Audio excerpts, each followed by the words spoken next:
So during the home stretch of the 2020 election, President Trump was rocked by one of the worst presidential campaigns in modern history. Yep. You're saying this. That's your claim. They ran effectively one of the worst presidential campaigns in modern history with stark contrast to 2016. The president himself, I think, did a wonderful job leading the country. He had a vision, but he frankly was let down by bad personnel that got inside the West Wing and never should have. Navarro told the Washington Examiner on Monday at a cocktail and press event for his new book, Taking Back Trump's Why We Lost the White House. And then you continue. But in Navarro's mind, the election should have been a landslide, that they would have likely eclipsed any potential fraud. Campaign ineptness morphed Trump's showdown with Biden into something far closer than it otherwise would have been. And then you continue to talk about, the West Wing dumpster. He has long lamented that the Trump administration was stacked with poor personal choices, such as former Chief Economic Advisor Gary Cohn, former Treasury Secretary Steve Mnuchin, and former Chief of Staff John Kelly. And then, last but not least, there was one man in particular whose involvement particularly peeved Navarro, Trump's son-in-law, Jared Kushner. In 2016, we were significantly outspent but the money was used wisely. And in 2020, we had plenty of money, but Kushner burned it like monkey with a flamethrower. And when push came to shove in final 6 weeks of the campaign, we ran out of money. Yeah. Navarro said there were young kids over there making six figures. And then when the pandemic hit, they didn't even come to work. Yeah. While Brad Parscale was the chief of the floundering Trump campaign on paper, Navarro dubs Kushner as the de facto campaign manager responsible for much of the campaign's chaos. In his book, slated for release Tuesday, he alleged that Kushner frequently added points to the polls and lied to the boss. Eventually, Navarro and his allies, backed by Donald Trump Jr., concocted an unsuccessful coup d'etat of sorts of oust Kushner from his campaign perch. According to the book, to Navarro, Kushner was part of a larger problem in the White House. Fueling much of Trump's woes was the reapproachment with the traditional Republicans the former president pursued during his early White House days. So, this is a direct call-out of Kushner. Yeah, okay? Yeah. Direct call-out. This is his son-in-law. This is married to his daughter. And this is a guy that was on the cover of Time magazine, Family Business, all the great things he's doing. He's about 20 minutes from here. Yeah, he is. Setting up a money fund and leveraging his experience, such as it was in the White House, making a ton of money, Middle East, maybe China. And it was a business to him.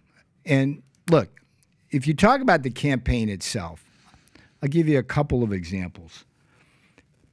Zuckerberg at Facebook spent more money in the battleground states where this election was settled than the Trump campaign did.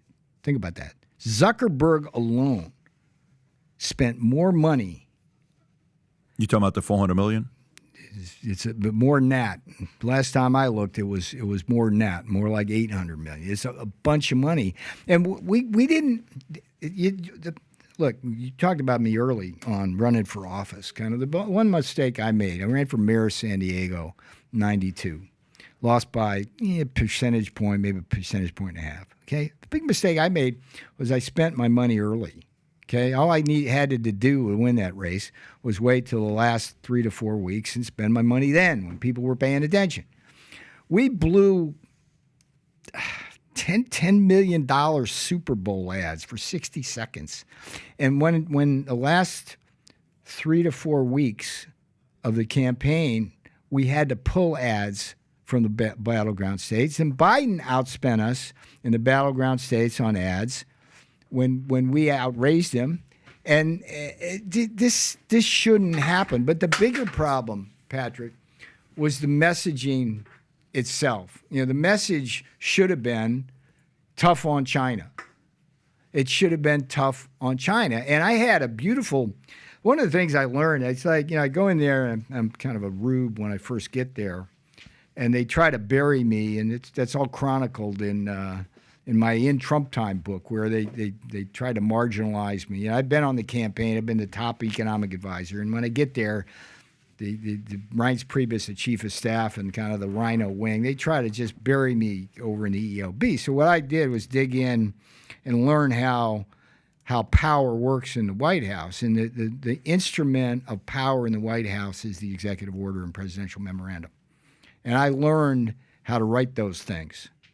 And I think I had more hands and more EOs than any other person in the West Wing when the dust settled. But the one that got away from me that would have swung the election, and it should be passed today in Congress, was an executive order that would have held Communist China to account for the virus. It called for investigating Communist China's role in the virus and estimating the costs of that virus on the U.S. economy, demanding reparations, and basically just airing this whole thing out. And I got within a whisker of getting the boss on board with that. He liked it initially, but he got talked out of it by the likes of Kushner et al., who didn't want to rock the China boat. They thought, it's like, no, we can't do that now. But that would have shifted the blame for the pandemic from Trump's shoulders, which was there unfairly, to where it belonged, to Communist China, and that one got away. And that's, to me, the ultimate failure of the Trump campaign. We forgot who we were. We're MAGA, and we're tough on China. We forgot that, and we lost. So with the election coming up, Peter, you've got the American people were hurting on two sides. One, we were hurting socially because we got the virus, we got vaccines, people we know are passing away. Yeah. That's real. It was very real. Very real. But then we also had economic impact. We see what happened to credit card debt that was later bailed out by the trillions of dollars of printing money and stimulus. So you're saying at that time, just being tough on China would have swung the election. That seems like a broad statement with a lot going on with the American voter. Yeah. Okay. Let's. When was this? It's like you have the date January 28, 2020. You're very specific about that. Yeah. When would you have implemented this tough on China? At what point was that when they said no, we're not going to do this? Well, so we can kind of see the mind and the ramp. You're very specific and you're very convincing. Show us the ramp into the election from that date. Okay. Let's first make the case that in January 2020, Trump was a lock for re-election at that point. I think that the strength of the economy. I don't think anybody would debate that. Nobody would debate that. And we all remember the day in February where the NBA player, Mark Cuban on camera, the NHL panics and cancels it. 72 hours in February. It's probably a book someday, 72 hours in February, where life changed for us. Prior to that, 100% agreement. Yeah, and just as a little side note, I was in the Oval Office with the president, with Kudlow, with Mnuchin, with others, Mulvaney, in early February before all this fell apart. And they're going like, don't worry about the virus. It's no big deal. We got it under control, right? It's like Kudlow goes, there are only 4 cases. And I'm thinking, dude, you don't understand logarithmic progression. There's 4 today, 8 tomorrow, boom, boom, boom, boom. And one of the problems we had was we didn't signal that we were taking the virus seriously early. And through the combination of Fauci became the voice of the administration, Trump became the guy that the American people held responsible for everybody dying. And, we did some great things. I got some great tales in the book about getting cotton swabs over from a plant in Italy in 3 days after commandeering Pentagon planes and the cooperation of FedEx. I mean, we did as well as we can, but we didn't market it well. So my point is that talk about the first chapters of Operation Warp Speed, which was testing. Yeah. And my point is that the virus just everybody blamed Trump. Okay, let's agree that the American people blame Trump for the virus. I think that's for not handling the virus well. All right, so that was the problem we were dealing with. The conversation about the election driven by CNN and MSNBC with their body counts, to a certain extent, Fox, was that this is the major issue and Trump's to blame. I think was the sentiment of the country. And it's like, wait a minute. It's like, we're doing a good job if we could get that message out. But more importantly, this isn't Trump's fault. This is a virus from a lab in Wuhan that's being hid. So my thinking was that if we could air that out, that would basically, and we were going to drop the report. Okay, the preliminary report. The EO was written. We dropped the preliminary report in the first week in October. And that report, and it would be from a group of very distinguished people. You know, you look at the data, it's like there's no doubt that thing came from the lab. And that would have, I think that would have helped with the one issue. It would have changed the dialogue on that, but that one got away.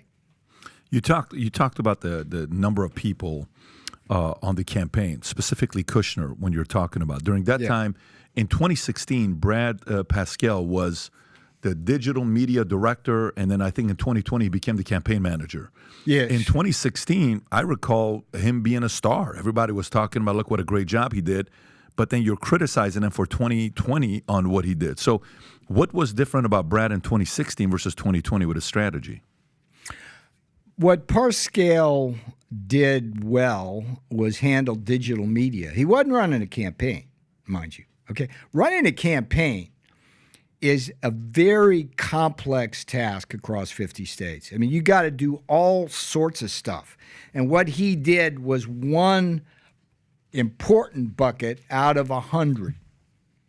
And the two worst mistakes that Parscale made, it was the same mistake in a way, was when he got on 60 Minutes after the 2016 election and effectively not only claimed credit for the win, you know, it was him, not Trump, that won the election because of his genius, but he also revealed that he had recruited Facebook employees and I think Twitter employees to actually work inside the campaign to help them managing their messages on the social welfare platforms.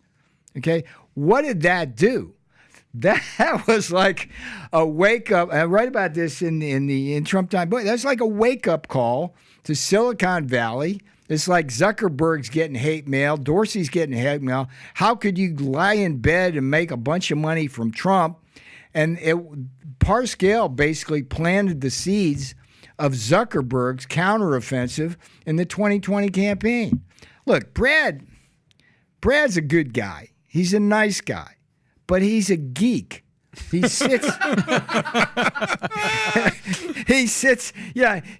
Again, it's like when the pandemic hit, it was a blessing for him because he could go back to what he did in 2016. These are tough guys to find. They're very important. What he did in 2016 was sitting in San Antonio most of the time in front of his computer. And like this time when the pandemic hit, he was down here in Miami, significantly richer with like a big boat and 7 cars. He didn't even come very often up to Arlington to the campaign. You can't do that. Look, it's like the analogy I used was like putting a champion place kicker in at quarterback. Okay? He was a great place kicker in 2016. Okay? He could hit the uprights from 60 yards. And in 2020, you can't put him in the Super Bowl. That's the Super Bowl, guys. That's the Super Bowl. And he wasn't Tom Brady. So if you like this clip and you want to watch another one, click right here. And if you want to watch the entire podcast, click right here.